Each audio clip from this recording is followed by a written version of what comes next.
Love the Lord your God and keep his requirements, his decrees, his laws, and his commands always. Remember today that your children were not the ones who saw and experienced the discipline of the Lord your God. His majesty, his mighty hand, his outstretched arm, the signs he performed, and the things he did in the heart of Egypt, both to Pharaoh king of Egypt and to his whole country. What he did to the Egyptian army, to its horses and chariots, how he overwhelmed them with the waters of the Red Sea as they were pursuing you, and how the Lord brought lasting ruin on them. It was not your children who saw what he did for you in the wilderness until you arrived at this place, and what he did to Dathan and Abiram, sons of Elab the Reubenite, when the earth opened its mouth right in the middle of all Israel and swallowed them up with their households, their tents, and every living thing that belonged to them. But it was your own eyes that saw all these great things the Lord has done. Observe therefore all the commands I am giving you today, so that you may have the strength to go in and take over the land that you are crossing the Jordan to possess, and so that you may live long in the land the Lord swore to your ancestors to give to them and their descendants, a land flowing with milk and honey. The land you are entering to take over is not like the land of Egypt, from which you have come, where you planted your seed and irrigated it by foot as in a vegetable garden. But the land you are crossing the Jordan to take possession of is a land of mountains and valleys that drinks rain from heaven. It is a land the Lord your God cares for. The eyes of the Lord your God are continually on it from the beginning of the year to its end.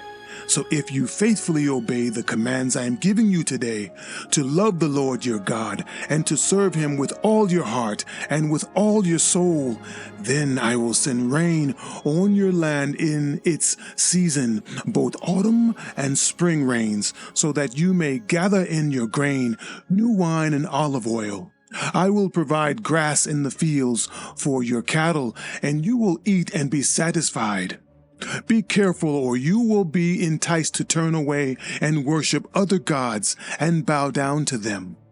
Then the Lord's anger will burn against you, and he will shut up the heavens so that it will not rain, and the ground will yield no produce, and you will soon perish from the good land the Lord is giving you. Fix these words of mine in your hearts and minds. Tie them as symbols on your hands and bind them on your foreheads. Teach them to your children, talking about them when you sit at home and when you are walking along the road, when you lie down and when you get up.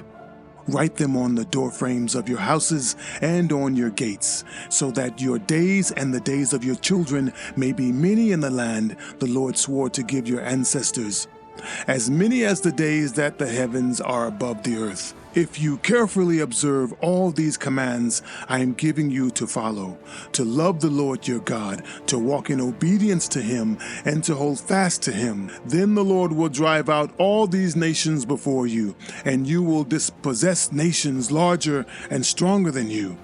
Every place where you set your foot will be yours. Your territory will extend from the desert to Lebanon, and from the Euphrates River to the Mediterranean Sea. No one will be able to stand against you. The Lord your God, as he promised you, will put the terror and fear of you on the whole land wherever you go. See, I am setting before you today a blessing and a curse. The blessing if you obey the commands of the Lord your God that I am giving you today. The curse if you disobey the commands of the Lord your God and turn from the way that I command you today by following other gods, which you have not known. When the Lord your God has brought you into the land you are entering to possess, you are to proclaim on Mount Gerizim the blessings, and on Mount Ebal the curses. As you know, these mountains are across the Jordan, westward toward the setting sun, near the great trees of Morah, in the territory of those Canaanites living in the Arabah, in the vicinity of the Gilgal. You are about to cross the Jordan to enter and take possession of the land the Lord your God is giving you. When you have taken it over and are living there, be sure that you obey all the decrees and laws I am setting before you today.